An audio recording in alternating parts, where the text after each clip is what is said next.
Ta'ala yang maha memperhatikan setiap saat, menggolongkan kita menjadi orang yang selalu merasa diperhatikan, merasa disaksikan, karena memang begitu kenyataan yang sebenarnya, dan selalu bergantung kepada Allah, karena Allah lah yang kuasa atas segala-galanya. Apapun yang kita inginkan sepenuhnya ada dalam kekuasaan Allah total. Apapun yang kita cemaskan sepenuhnya ada dalam genggaman Allah. Kalau Allah menghendaki sesuatu pasti akan terjadi tanpa bisa dicegah, dihalangi atau ditolak oleh siapapun. Tapi apa yang tidak Allah kehendaki tidak akan pernah terjadi, walaupun diinginkan siapapun. Allah lah penguasa tunggal segala kejadian. Innallaha ala kulli syai'in qadir. Hadirin sekalian, hari ini adalah jamnya Ustadz Mulyadi dan sahabat-sahabat sekalian. Nah, ada yang spesial, tolong nih Pak Faruk dan Pak Aib, judulnya adalah bagaimana kiat lebih mudah menghafal Al-Quran di dalam segala keterbatasan. Itulah ya, karena kita punya banyak keterbatasan. Ada yang terbatas waktunya, ada yang terbatas fisiknya dan sebagainya. Insya Allah bersama Ustadz Mulyadi kita akan tukar pikiran dan Ustadz Dadan Hamdani tentang hamba-hamba Allah yang ditolong oleh Allah, dimudahkan untuk menghafal Quran. Ada sahabat kita yang tunanetra, Allah yang menjadikannya demikian. Ada sahabat kita yang autis, ya, ada sahabat kita juga yang sudah ya diberikan ujian hafal 30 juz. Ya, mudah-mudahan dialog ini bermanfaat ya. Assalamualaikum warahmatullahi wabarakatuh, Ustaz. Waalaikumsalam warahmatullahi wabarakatuh. Ya, alhamdulillah. Apa kabar, Ustaz? Sehat? Baik, alhamdulillah sehat, Ya, tadinya pagi ini mau di Serua tapi gak kekejar nih. Bagaimana kita akan bincang-bincang? Oh ya, sebelumnya minta izin ya. Pernah suatu saat di waktu sedang tugas di Australia, lihat anak-anak di sana bisa ngobrol bahasa Inggris. Padahal belum bisa baca, belum bisa menulis, baru 2,5 tahun. Tapi kenapa bisa mahir berkomunikasi dalam bahasa Inggris? Katanya cuma 2 kuncinya. Bagi yang punya keterbatasan usia, belum bisa nulis dan baca, yaitu listen and repeat, LNR, banyak mendengar dan banyak mengulang. Ternyata bisa ngobrol. Ini yang paling sederhana di dalam mempelajari bahasa.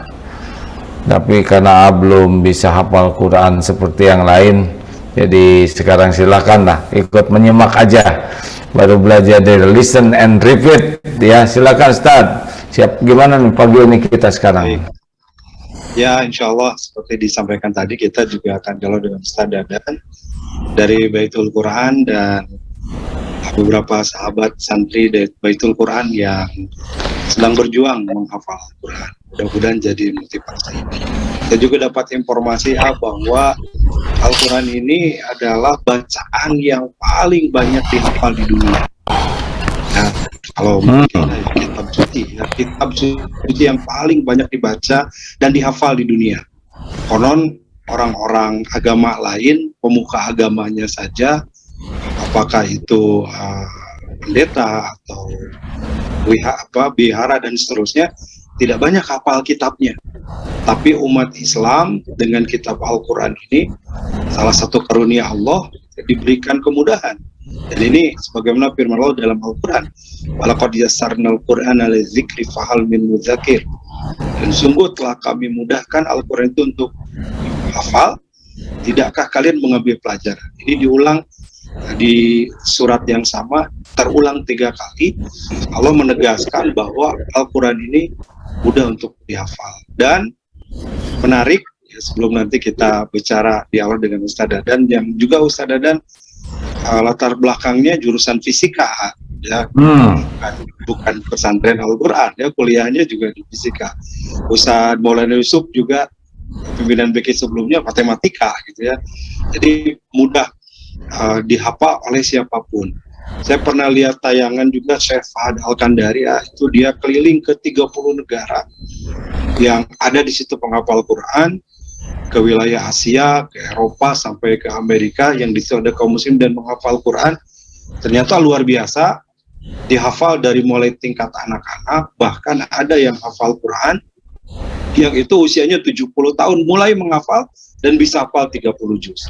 Ada juga yang memang autis, kemudian keterbelakangan mental, yang buta atau tunanetra, yang dia memiliki penyakit yang karena jatuh ingatannya hilang, tapi dia tidak hilang ingatan saat dia pernah menghafal Al-Quran. Jadi ini bukti bahwa Al-Quran itu dimudahkan oleh Allah, dan bagian dari dalam surat Al-Hijr Allah berfirman, inna nahnu nazzalna dzikra wa inna lahu lahafidun. Allah yang menurunkan az-zikra Al-Quran ini, dan Allah yang menjaganya. Nah, di antara penjagaannya itu adalah di antara hamba-hamba Allah diberikan kemampuan untuk menghafal Al-Quran ini. Begitu sebagai pembuka. Nah, kita mungkin bisa langsung ke Ustaz Dadan ini, ya. Nah, Ustaz Dadan tuh karena beliau lihat ditanya sejarahnya bagaimana bisa senang ke Quran dan kelihatannya hafal terus Qurannya tanpa berkurang. Baik, langsung saja. Ya, tanya Ustaz Mulyadi di Pandu tuh gimana? Ustaz Dadan mulai kapan menghafal dan punya motivasi untuk terus menghafal Al-Quran? Silakan. Bismillah, alhamdulillah, wassalatu wassalamu ala rasulillah wa ala alihi wa sahbihi wa mawalah. Alhamdulillah, segala puji bagi Allah, ya, saya dikaruniai oleh Allah Subhanahu wa taala nikmat Al-Quran, ya, sejak waktu masuk kuliah, ya. Sejak waktu masuk kuliah tahun 2000 waktu itu, awalnya melihat sahabat yang juga menghafalkan Al-Quran, ya, sehingga muncul ketertarikan, ya, ketika beliau setoran kepada guru, gitu ya. Saya pun tertarik menghafalkan Al-Quran. Nah, sebelumnya memang saya pun terbiasa, gitu ya, terbiasa dengan baca Al-Quran, tapi belum tertarik menghafalkan Al-Quran karena memang di daerah atau di kampung tidak ada figur atau tidak ada contoh, ya. Nah, ketika di kampus ada figur, ada contoh, maka tertarik gitu menghafalkan Al-Quran. Jadi mulai kuliah Ustaz, dia tidak dari kecil punya motivasi menghafal ini. Ya, tahun 2000 ya, itu juga belum hafal juz 30 ya, mulai kuliah. Belum hafal juz 30, waktu itu tidak muluk-muluk, ya, saya menghafalkan Al-Quran memulai dari juz-juz terakhir, ya, 30, 29, 28, 27 sampai 26 itu menghafal mandiri, ya. Tapi karena tidak ada perkembangan, ya, maka saya pun mencari komunitas waktu itu di masjid, gitu ya, di masjid dengan setoran sepekan atau 2 pekan sekali, ya. Kalau sekarang di Baitul Quran alhamdulillah ada program seperti itu, ya, yaitu sepekan sekali ada agenda setoran bagi orang-orang yang tidak mondok, gitu ya, baik mahasiswa, pekerja, ataupun yang memiliki aktivitas atau kesibukan di luar menghafalkan Al-Quran. Gimana tekniknya waktu itu, punya teknik khusus nggak tuh Ustaz Dadan supaya dalam kesibukan tetap bisa menghafal Quran? Ya, baik. Ya, intinya untuk menghafalkan Al-Quran harus ada waktu, waktu khusus, mengalokasikan waktu di samping agenda kuliah dan selainnya. Jadi ada waktu khusus untuk kuliah, ada waktu khusus untuk menghafalkan Al-Quran, biasanya di pagi hari, gitu ya, menghafalkan Al-Quran sebelum atau sesudah waktu subuh. itu untuk menambah hafalan. Ya. Nah, untuk murojaah bisa di sela-sela kegiatan saat ke kampus misalnya, kemudian murojaah lagi malam begitu ya. Polanya untuk Itu paling cepat dapat berapa sehari itu? paling cepat ya standar kalau dulu karena di sela-sela kesibukan 1 halaman 2 halaman gitu ya, kadang setengah halaman. Kalau standarnya bagi orang-orang yang sibuk sebenarnya ada standarnya ya, seperti yang diungkapkan oleh Syekh Roghib Asirjani. Beliau juga menghafal saat menempuh kuliah gitu ya, itu setengah halaman standarnya bagi orang-orang yang sibuk menghafalkan sibuk beraktivitas begitu. Nah, saya pun mencoba 1 halaman sehari. Kalaupun tidak tercapai, misalnya di akhir pekan itu sistemnya di rapel gitu ya, di akhir pekan dicoba di Sabtu Ahad itu di rapel. Jadi kalau sehalaman sehari berarti 1 juz berapa hari ya? 20 halaman. Nah, 20 hari. Tapi polanya kalau saya sekitar 5 halaman itu 1 pekan gitu. 5 halaman 1 pekan, sehingga 1 bulan targetnya 1 juz. Itu target standar gitu untuk yang memiliki kesibukan. Target yang sebenarnya yang standar itu setengahnya setengah. Jadi kalau yang memiliki kesibukan bisa menghafal 10 halaman per bulan itu sudah bagus gitu. Jadi kalau gitu berapa lama hafalnya ya? Kalau sebulan sejuz berarti 30 bulan ya? 30 bulan. Hanya saja kalau waktu saya dulu memang tidak konsisten karena halakohnya juga belum begitu semarak seperti sekarang ya. Ada halakoh kemudian bubar, cari lagi halakoh Al-Quran, dan ngapalnya jeda berapa bulan, berapa tahun begitu ya, kemudian murojaah lagi dari awal. Mulai efektif itu sebenarnya dari tahun 2005 saya setoran intensif dengan guru gitu ya, sampai 2009 intensif. Bisa intensif karena memang ada program dari lembaga di mana tempat saya mengajar Al-Quran waktu itu. Ya Ustadz Mulyadi, silakan. Baik. Ada lagi yang bertanya? Ya, terima kasih ya. Ini sebagai pembuka dari Ustadz Dadan, dan kita juga mengundang beberapa santri Baitul Quran, dan sekarang Ustadz Dadan menjadi tim Rembang dan bertanggung jawab di program hafalan di Baitul Quran ini ya. Sehingga alhamdulillah ini ada beberapa santri yang coba kita undang, mudah-mudahan bisa memotivasi juga buat kita semua. Kita mulai ada Kang Abdul Syukur, boleh unmute Kang Abdul Syukur, atau operator bisa dibukakan. Abdul Syukur ini tunanetra ya, santri tunanetra dan mengikuti program STQ beasiswa.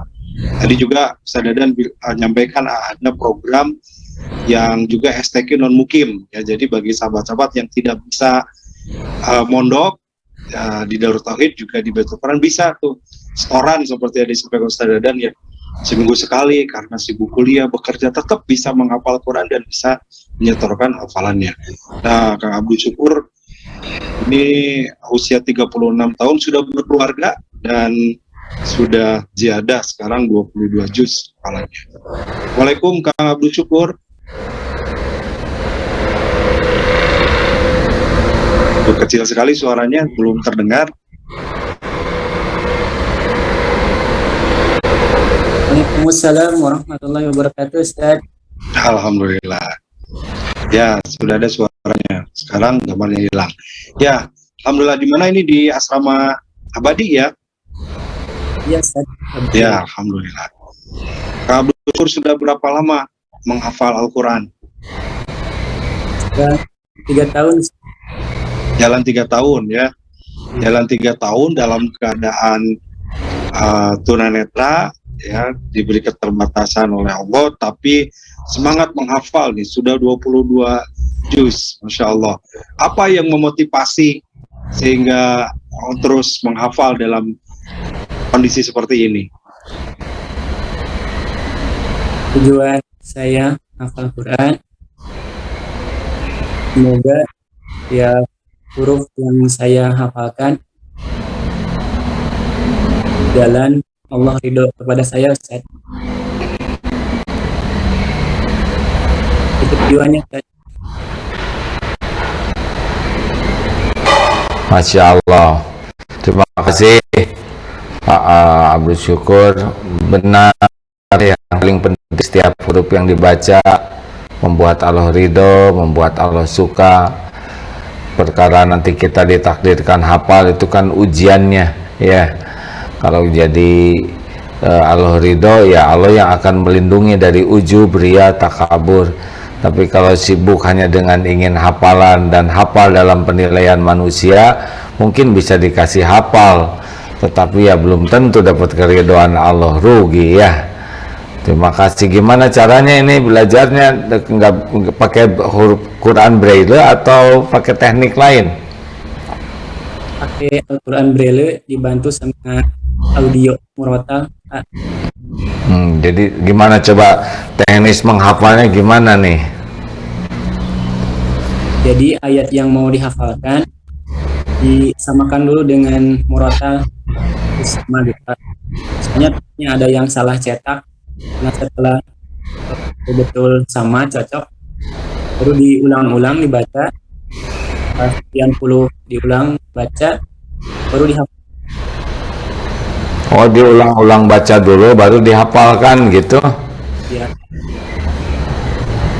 Alhamdulillah. Apa yang dirasakan nih dengan senangnya dengan Quran ini? Apa yang paling dirasakan? Adakah sesuatu yang spesial sekali akrab dengan Al-Quran begini? Senang.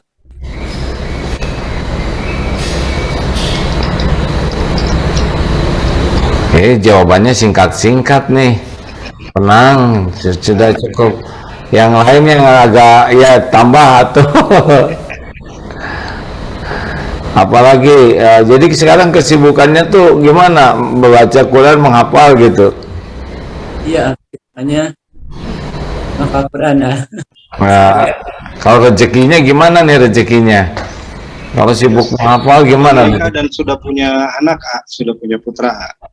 Oh, ini tunanetranya dari kapan? Dari lahir? Enggak, setelah lulus SMA. Oh, jadi waktu dulu awas seperti biasa ya? Iya, ya, bisa lihat. Alhamdulillah. Sempat menghafal dulu waktu SMA. Iya, jadi itu sebenarnya dari zaman SMA mulai menghafal juz 30, namun dapat beberapa surat akhirnya, tapi udah kelihatan jadi berhenti aja dari situ teh, berhenti beberapa tahun, lalu di yang lain alhamdulillah dapat pakai itu Pak, pakai video. Jadi saya mendengarkan video, cuman pas disetorkan banyak kesalahan huruf, yang berhenti lagi ya, nggak lanjut lagi ngafalin. Terus menikah, akhirnya pas menikah ya belajar Al-Quran Braille. Nah dari situ alhamdulillah bisa Al-Quran Braille, baru lanjut lagi sekarang lanjut jadi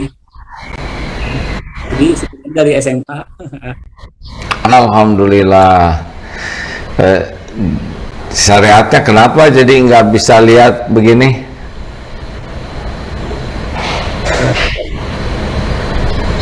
Apa ya kata dokter mah, jadi potensi untuk tidak bisa melihatnya mah katanya dari bawaan lahir, dari kandungan udah bawa potensinya. Merasa apa yang dirasakan dari awas menjadi tidak melihat begini? Kalau awal-awal mah kayak istilahnya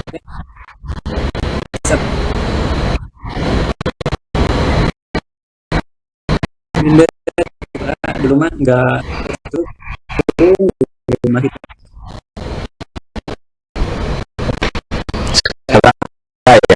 Ya, kan kurang dari Allah.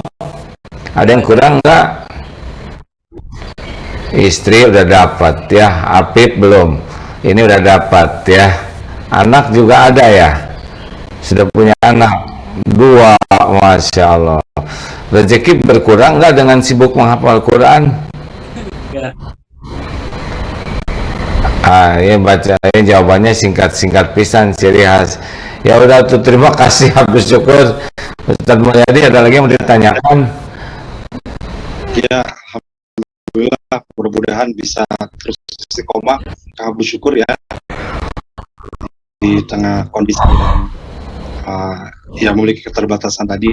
Mudah-mudahan jadi semangat dan motivasi buat kami yang awas, gitu ya. Yang awas, yang bisa melihat, mestinya lebih bisa mudah lagi secara syariat untuk menghafal. Baik, ada ke Kang Wandi dulu. Kang Wandi, Assalamualaikum. Waalaikumsalam. Waalaikumsalam warahmatullahi wabarakatuh. Nah, ini Kang Wandi ini santri beasiswa DT Peduli ya. Jadi ada program tahfidz tangguh kerjasama Baitul Quran dengan DT Peduli. Diharapkan nanti kalau sudah selesai, insya Allah bisa mengabdi juga di beberapa wilayah di DT Peduli yang ada di wilayah kita. Ada 33 cabang. Sekarang ada 20 ya, cabang dari DT Peduli yang sudah ada Baitul Qurannya, dan itu pengajarnya mayoritasnya adalah dikirim dari lulusan santri Baitul Quran yang mengikuti program beasiswa ini. Jadi kami juga ingin menyampaikan rasa syukur dan terima kasih khususnya kepada para donatur DT Peduli yang menjadi jalan, yang mudah-mudahan walaupun tidak menghafal tapi menjadi jalan para penghafal Quran. Nah, kita tanya Kang Wandi nih. Assalamualaikum Kang Wandi. Waalaikumsalam warahmatullahi wabarakatuh, Ustaz. Nah, ini di ini ya, di asrama Babu Rahman ya. Iya, Ustaz. Alhamdulillah. Jadi ini ada beberapa asrama yang tersebar dari 208 santri ini. Ada yang di Cijanggel, ada yang di Abadi Regensi, ada yang di Babu Rahman, termasuk ada di Gerkalong, gitu ya. Di antaranya ada yang Cihideng juga. Jadi tersebar. Mudah-mudahan bisa lebih konsentrasi dengan di satu lingkungan yang sama begitu. Disampaikan Ustaz Dadan tadi, itu memang lingkungan bi'ah yang mendukung sehingga lebih mudah menghafal ini. Kang Wandi sudah berapa lama menghafal? 2 tahun setengah, Ustaz. 2 tahun setengah ya. 2 tahun setengah dan sekarang sudah ziadahnya 25 juz gitu. Apa yang memotivasi sehingga mau menghafal Quran, ikut program Baitul Quran STQ beasiswa ini? Bismillahirrahmanirrahim. Insya Allah salah satunya dari motivasi dari orang tua juga belajar suatu keikhlasan, dan dari anak juga ingin mengajak kedua orang tua untuk bertemu dengan Allah Subhanahu wa Ta'ala, berhadapan dengan Allah Subhanahu wa Ta'ala. Masya Allah. Jadi motivasi salah satunya ingin melihat wajah Allah gitu ya, dengan menghafal Al-Quran ini.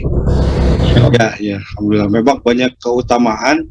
Ustaz Dadan, apa nih keutamaannya Ustaz Dadan? Ya, alhamdulillah.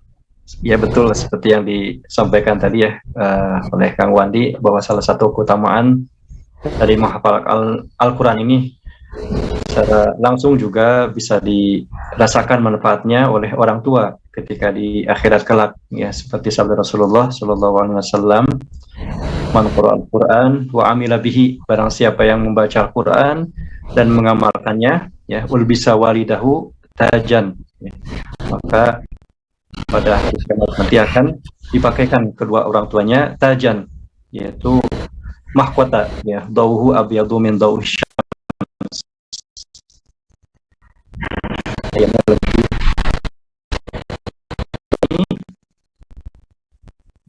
kedua orang tua tersebut heran, kenapa saya diberikan, ya, kenapa kami diberikan kenikmatan yang luar biasa ini. Fayuqal lahuma bi akhdhi waladikum al-Qur'an, karena anakmu telah mengambil Al-Qur'an, anakmu telah menghafal Al-Qur'an, membaca Al-Qur'an dan mengamalkannya. Itu salah satu dari keutamaan hafalkan Al-Qur'an, ya. Masya Allah, alhamdulillah. Ya, Kang Wandi, sudah 2 tahun ini ada kendala-kendala yang dihadapi? Alhamdulillah Ustaz, berbagai kejenuhan yang sangat berbeda ketika sebelum menghafal Al-Quran. Jenuh ya yang dihadapinya, ujiannya jenuh. Tapi kan nikmatan kejenuhan itu yang berbeda. Jenuh nikmat, jarang nih jenuh tapi nikmat ya. Biasanya memang ujiannya penghafal Quran, jenuh ya Ustaz Dadan ya, monoton ya lihat Quran terus jenuh gitu. Tapi ini justru yang harus diatasinya gitu. Terus Kang Wadi gimana ngatasin kejenuhan ini? Biasanya dengan meminta motivasi kepada Ustadz atau saran atau lebihnya Saling motivasi, sharing dengan teman-teman. Ustaz Dadan ngalamin juga Ustaz, kadang-kadang setahu saya kalau itu kadang ada yang futur. Ustaz Dadan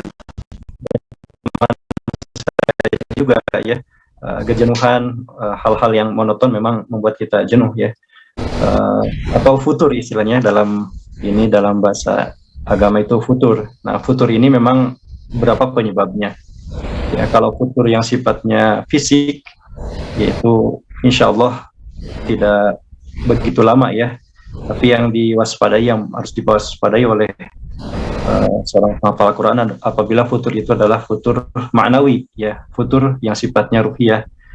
Artinya kalau ruhiyahnya futur, ini sulit sekali bangkit kalau tidak dibarengi dengan usaha-usaha atau mujahadah yang sungguh-sungguh. Banyak istighfar, menjauhi maksiat dan sebagainya, itu yang harus dilakukan ketika futur ma'nawi atau futur yang sifatnya jiwa ya. Iya, iya. Lebih kepada dalam diri kita sendiri ya. Iya. Gitu ya. Baik, terima kasih Ustaz Dadan. Satu lagi nih ada Akmal. Nah, Akmal ini Sancil. Sancil itu santri kecil gitu kan. Akmal ini luar biasa, sudah menghafal juga sampai 15 juz ya, sudah menyetorkan, dan beliau di asrama Darul Ghufran. Assalamualaikum Akmal, ada? Nah ini mohon di mute, di unmute Kang operator, Kang Afif. Akiza ini di sini tulisannya ya. Sajaki ini musyrifnya, muafidnya. Mohon di unmute Kang Afif. Nah, Assalamualaikum Akmal. Waalaikumsalam warahmatullahi wabarakatuh. Apa kabar? Luar biasa.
artian sudah berapa banyak sekarang Allah tolong bisa hafal. Ini kan baru sekali setoran 5 juz ya, sekali setoran 5 juz ya. Oh, satu kali setoran 5 juz, sekali duduk kita menghafalnya Akmal. Jadi panas dingin nih saya nih, enak duduk. Dibaca terus itu habis itu ya diulang lagi biar saya ingat. Jadi ingat ya, bisa ingat ya.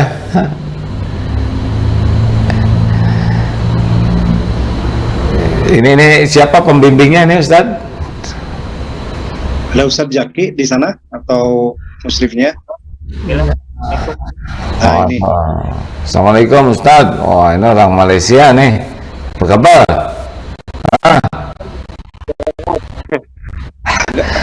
Apa kekhususan Akmal ini Ustaz? Apa beliau paling cepat sebenarnya, untuk fokusnya itu agak sulit. Jadi harus sering mengingatkan ke Akmal untuk fokus lagi gitu. Ya memang salah satu di antara syariatnya kendala bagi yang autis adalah susah fokus ya.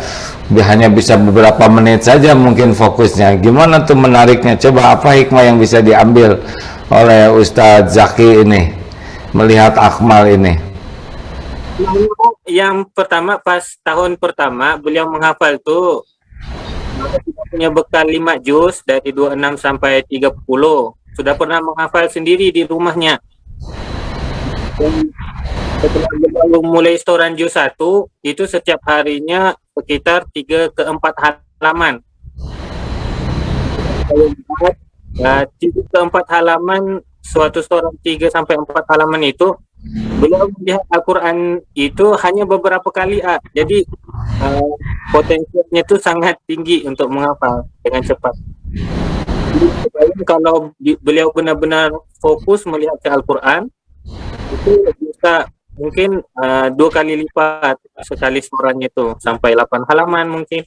Tapi waktu halaqah beliau sering alih fokusnya sekitar 3 sampai 4 halaman. Alhamdulillah. Lalu menurut orang tuanya gimana waktu menitipkan?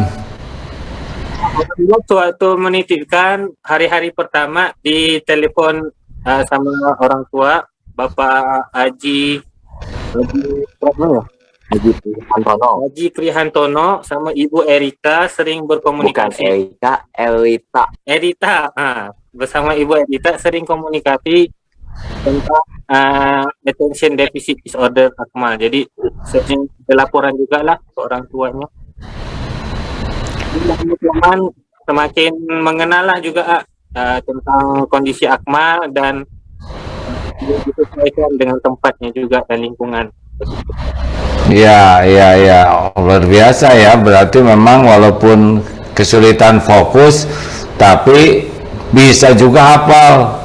Berarti ini gimana nih kita yang suka fokus nih Ustadz Mulyadi? Iya. Jadi malu sebenarnya. Ya, saya sebetulnya sambil ngobrol ini jadi malu-maluku Daniel ya. Kalau malu-malu kucing kan kecil kucingnya. Ini aja mau setoran sama Ustadz Dadan nggak jadi aja, maaf Ustadz. Kalau ada yang belum hafal saya jadi rada banyak alasan ya. Insya Allah nanti setiap minggu setoran ke Ustadz Dadan ya. Malu-malu Mek, silakan. Apalagi yang bisa disampaikan Ustadz Zaki yang paling melihat keadaan seperti ini, apa hikmahnya, apa yang bisa diambil sehingga teman-teman yang lain, santri yang lain bisa ikut mengambil hikmah dari adanya Akmal ini? Itu yang saya sadari itu setiap orang punya kemampuan menghafal masing-masing yang Allah SWT titipkan. Tetapi tidak semua orang mengetahui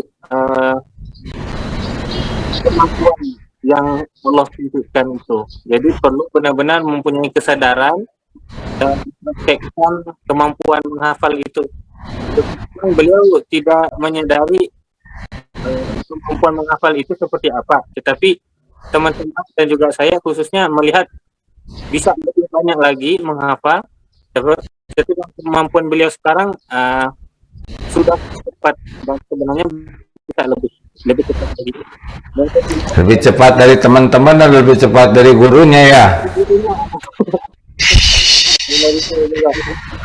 Hai Akmalnya mah lempeng wae, lihat Akmal, kamu mikir apa Akmal? Nggak mikir apa-apa. Cita-citanya apa Akmal? Jadi kiai aja. Kiai aja, oh Kiai aja. Baik. Terima kasih Akmal, alhamdulillah.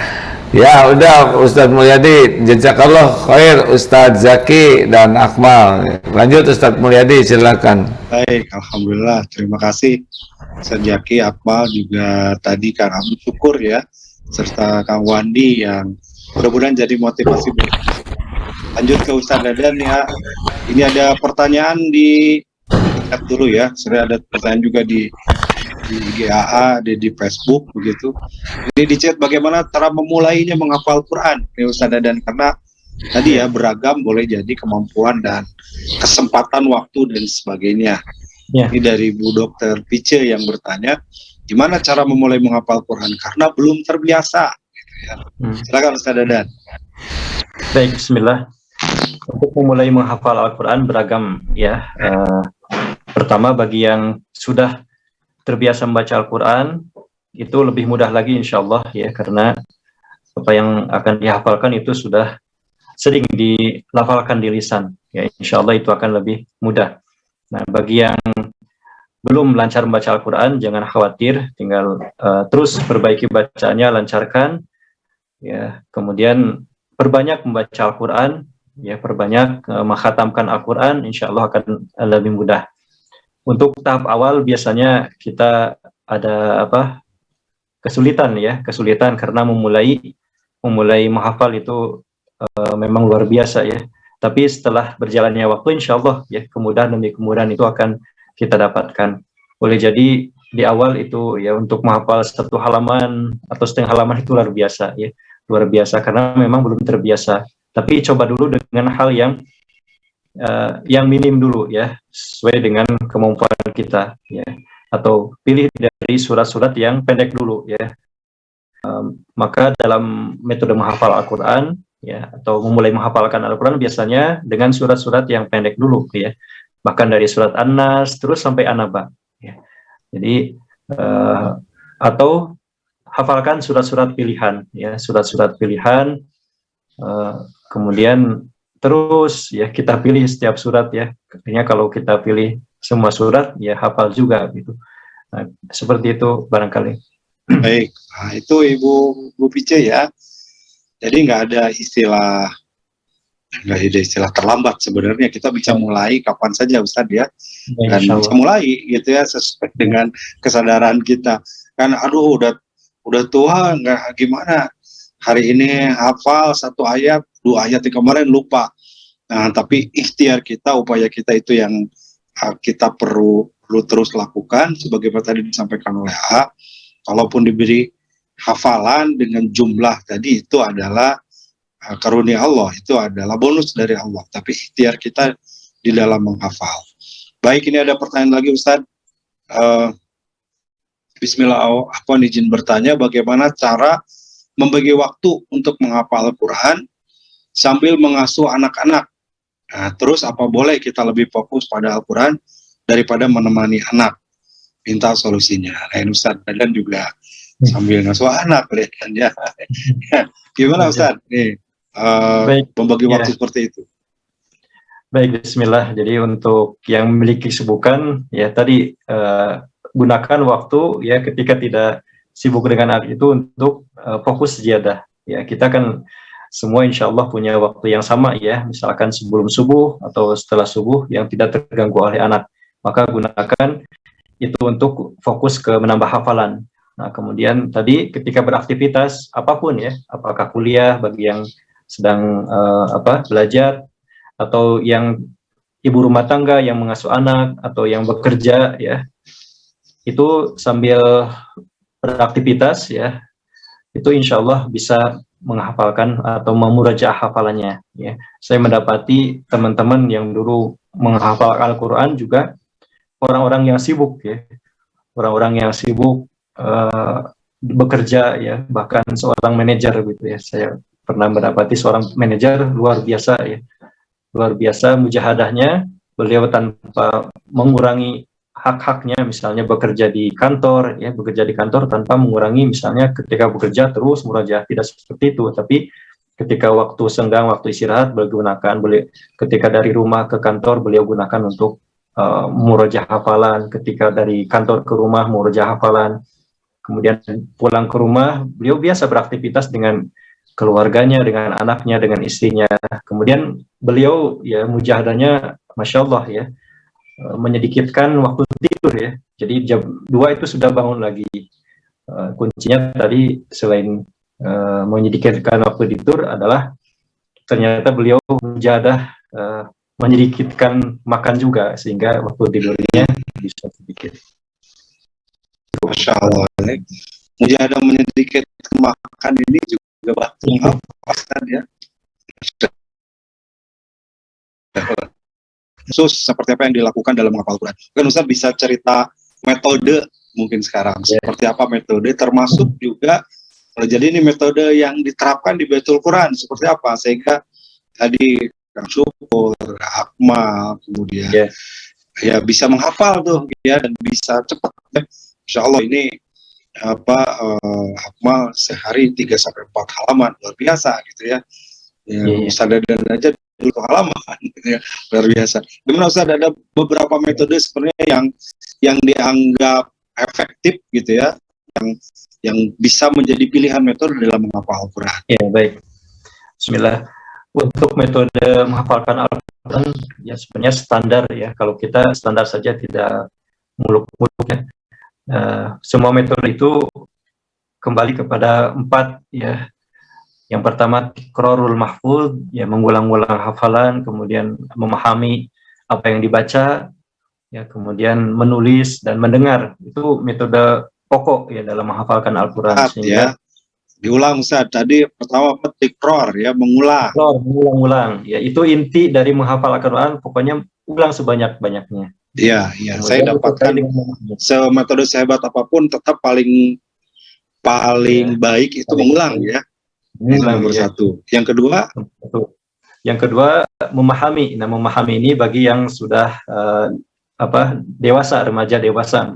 Kalau anak-anak dewasa, jadi untuk yang dibaca dan dihafalnya paham gitu ya, itu lebih bisa mengena, lebih bisa membekas gitu. Yang ketiga adalah dengan mendengar ya, memperbanyak mendengar audio. Seperti tadi Kang Abu Syukur kan metodenya dengan banyak mendengarkan audio murotal. Itu salah satu metode menghafalkan Al-Quran. Kemudian yang keempatnya itu menulis. Nah, hanya saja menulis ini termasuk yang mungkin saya pribadi juga jarang ya, jarang melakukannya, menulis mushaf. Nah, itu juga bagus ya, mengingat. Tapi dengan menulis itu sudah pasti menghafal ya. Kalau kita menulis kan yang kita tulis itu sambil kita hafal, dan menulis itu perlu waktu lebih lama, perlu tenaga, maka bisa ingatnya lebih lama daripada sekadar dibaca gitu. Ini udah tingkatnya lebih tinggi ya. Kalau dalam belajar bahasa itu ada listening, mendengar, kemudian ada writing, menulis ya, ditulis juga. Nah, itu ada 4 metode. Jadi kalau tadi ada pertanyaan nih dari teman-teman Asandri SMA Putri ya, teknik seperti apa sebenarnya, 4 teknik tadi yang bisa kita lakukan rata-rata umumnya begitu, Ustaz Dadan ya. Kalau tidak ya mengulang-ulang, memahami, kemudian mendengarkan, banyak mendengar, dan juga ditulis yang dihafal itu. Oke. Baik. Ada yang raise hand? Kang Furkon Alfarisi, silakan. Boleh unmute dan dan on cam karena ini ditayangkan juga. Kalau berkenan bisa on cam juga, kalau memungkinkan. Assalamualaikum Ustadz. Waalaikumsalam warahmatullahi wabarakatuh. Silakan Kang Furqon. Ya, jadi saya itu kalau menghafal Al-Quran itu terkadang-kadang suka lupa ya.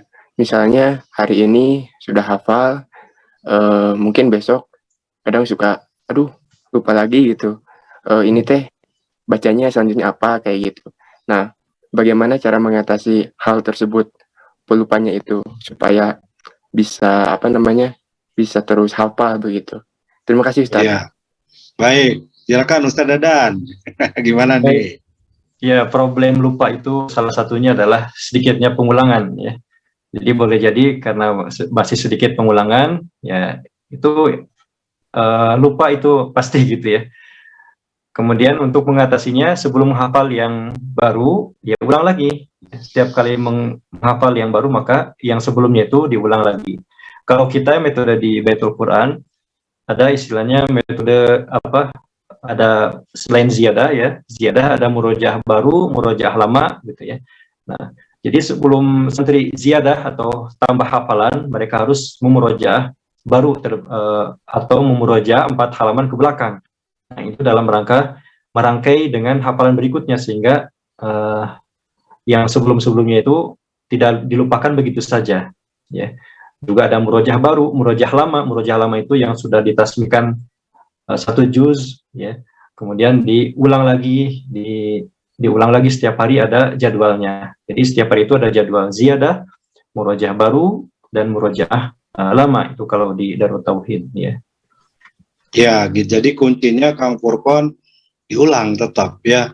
Kenapa lupa yang kemarin? Karena hari ini nambah, yang kemarinnya nggak diulang. Kalau kemarinnya diulang, kita tambah lagi, dikaitkan, insya Allah nambah, kurang lebih begitu Ustaz Dadan ya, dan tidak lupa yang kemarin gitu.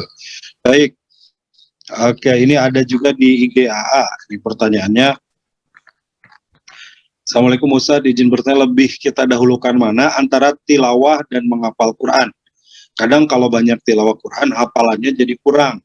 Ini mungkin antara target tilawah dan target menghafal ya. Kalau tilawahnya yang dihafal bisa lebih banyak. Ini bagaimana Ustaz?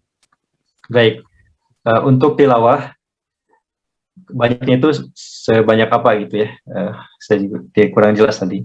Kalau misalnya lebih dari 1 juz ya, misalkan 3 juz, 5 juz ya, berarti tilawahnya ya standar saja mungkin ya, 20 halaman atau 1 juz. Kemudian sisanya untuk menghafalkan Al-Quran ya.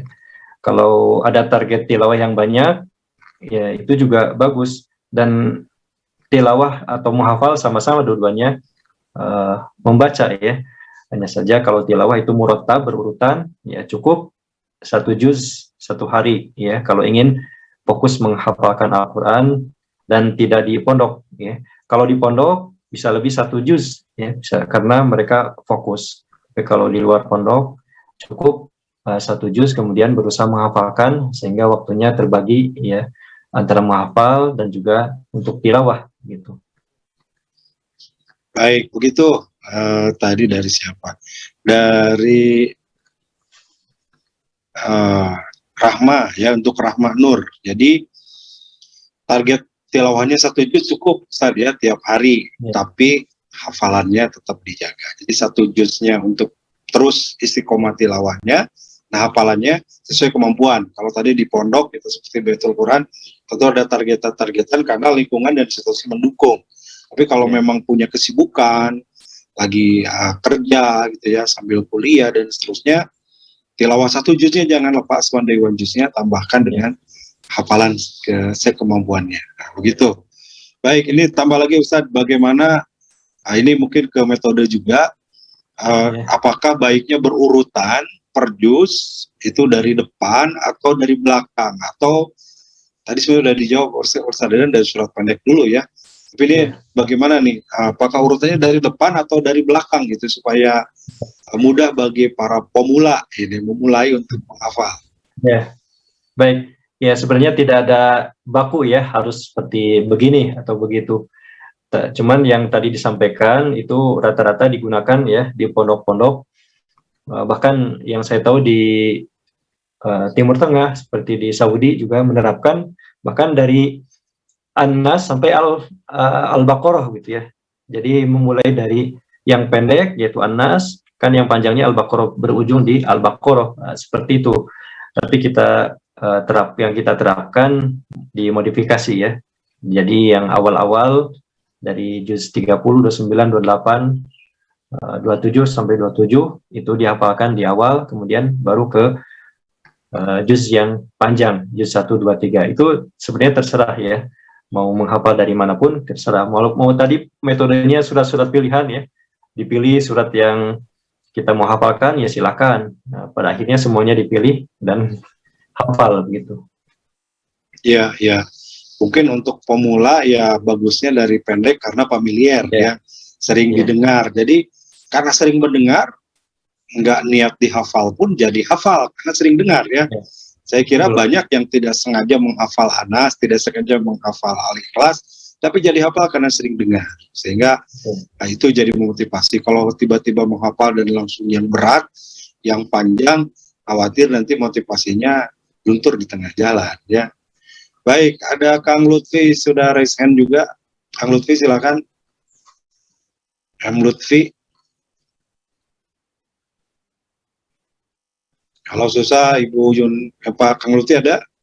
Ada. Ya, silakan Kang Lutfi. Boleh on cam juga supaya masuk videonya.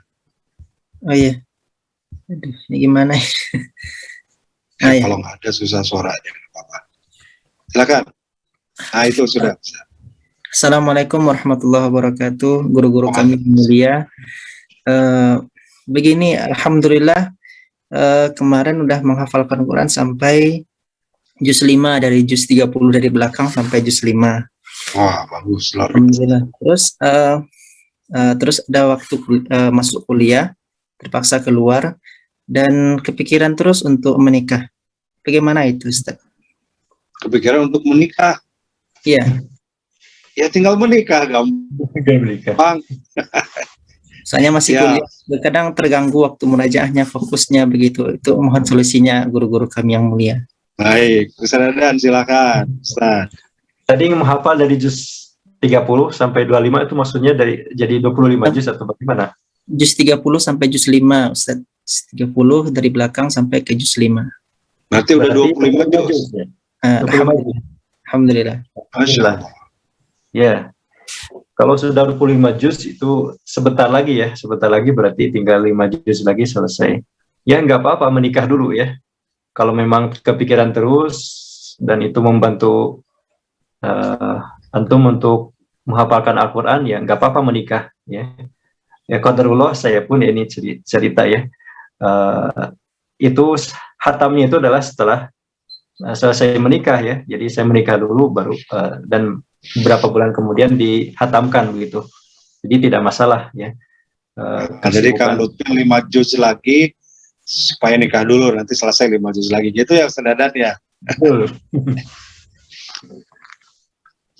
ya memang banyak ujian nih. Salah satu ujiannya yang saya pahami selain tadi sampai Ustaz Dadan mengendalikan perut gitu ya.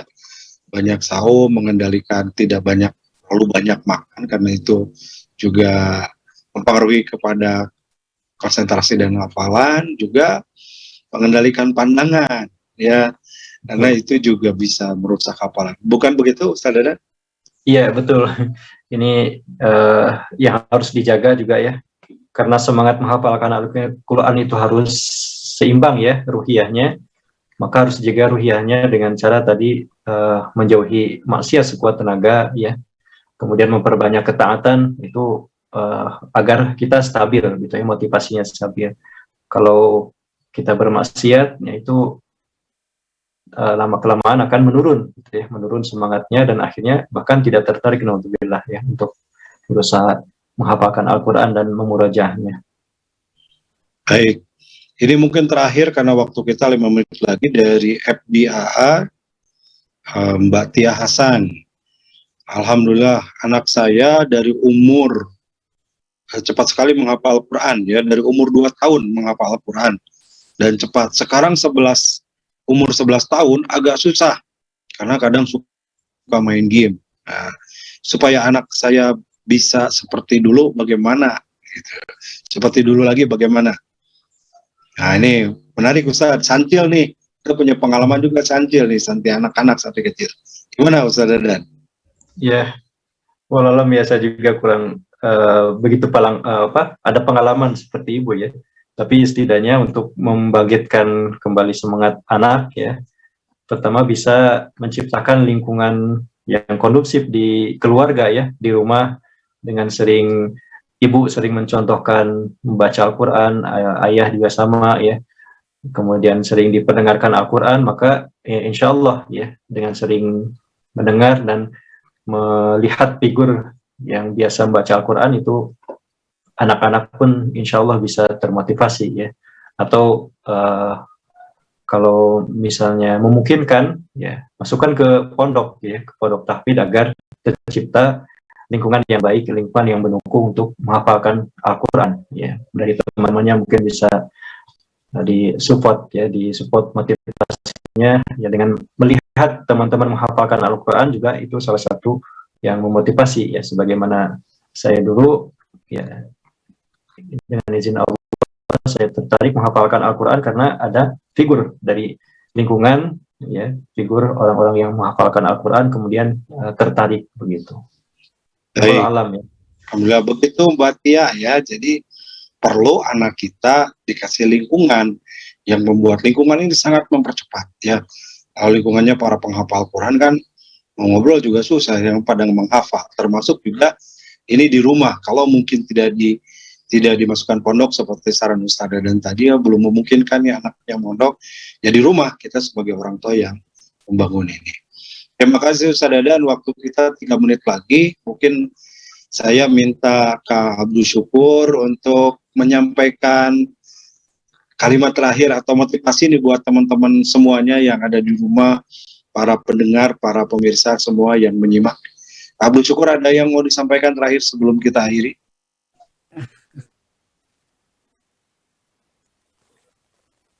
Gak ada, Ustaz. Cukup ya? Cukup. Terima kasih Kak Abdul Syukur.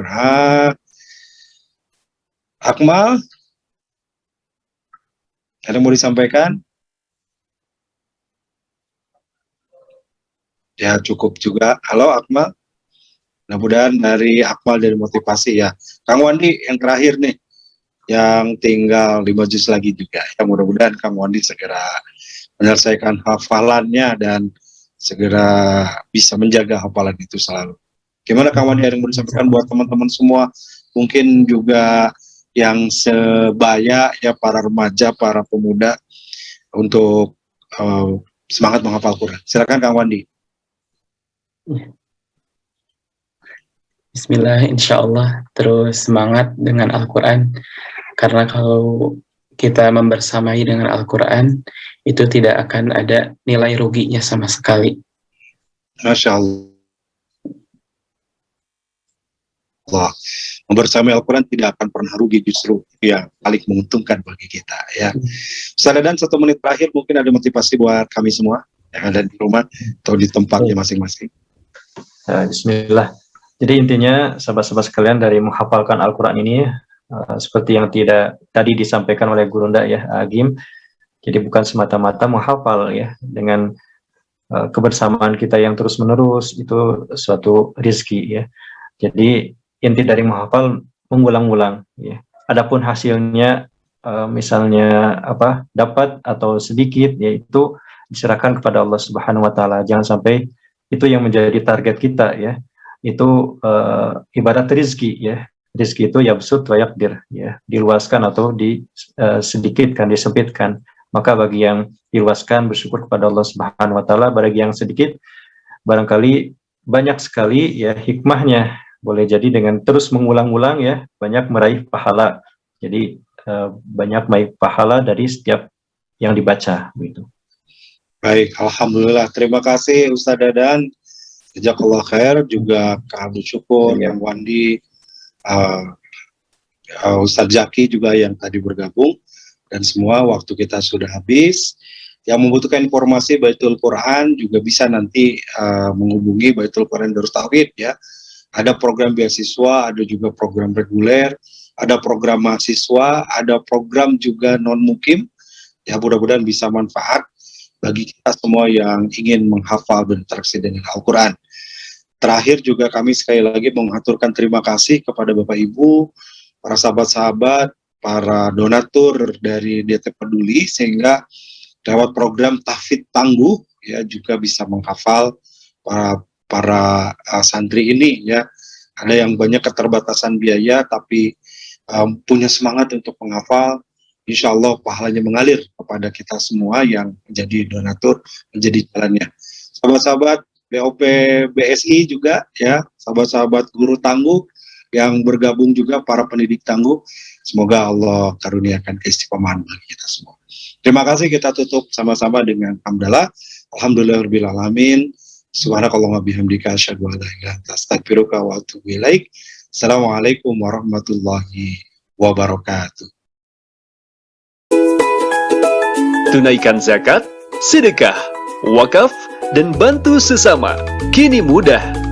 Bagi kamu yang ada di dalam atau luar negeri, caranya buka browser, ketik dtpeduli.org/donasi. Pilih jenis donasi, isi biodata diri, kemudian isi nominal. Pilih metode pembayarannya. Ada via transfer bank, virtual account, e-wallet, scan kris via e-wallet, gerai atau minimarket, kartu debit, dan PayPal. Dapatkan notifikasi kode pembayarannya. Input kode pembayaran di channel pembayaran. Lalu kamu akan dapatkan notifikasi donasi sukses dari DT Peduli ke nomor HP kamu berupa WhatsApp dan SMS. Mudah, cepat, dan transparan kan? Ayo, segera lakukan donasi di dtpeduli.org/donasi.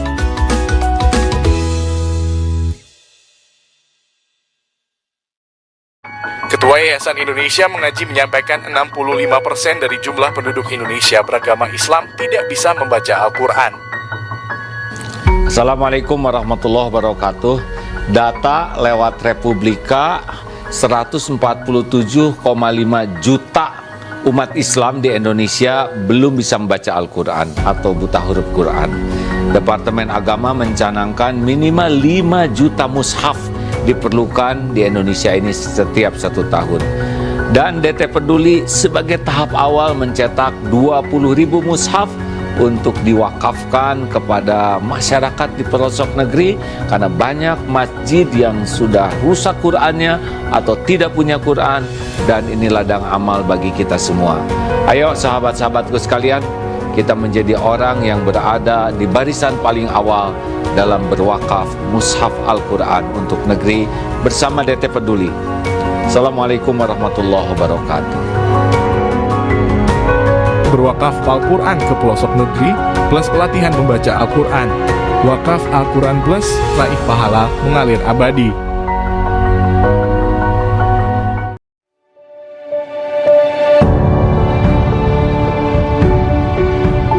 Saudaraku sekalian, ini adalah kawasan Eko Pesantren 2 di daerah Parompong. Masya Allah, luasnya 4,6 hektar, dan di sini akan segera dibangun masjid dan pesantren. Islam sangat serius untuk menjaga kelestarian alam, rahmatan lil alamin, dan mudah-mudahan menjadi ladang amal bagi siapapun yang memang merindukan membangun masjid, membangun lembaga pendidikan. Inilah kesempatan untuk beramal. Saya sangat senang sekali di daerah saya akan dibangun pembangunan masjid sama pesantren. Semoga pembangunan di sini lancar dan diberkahi sama Allah.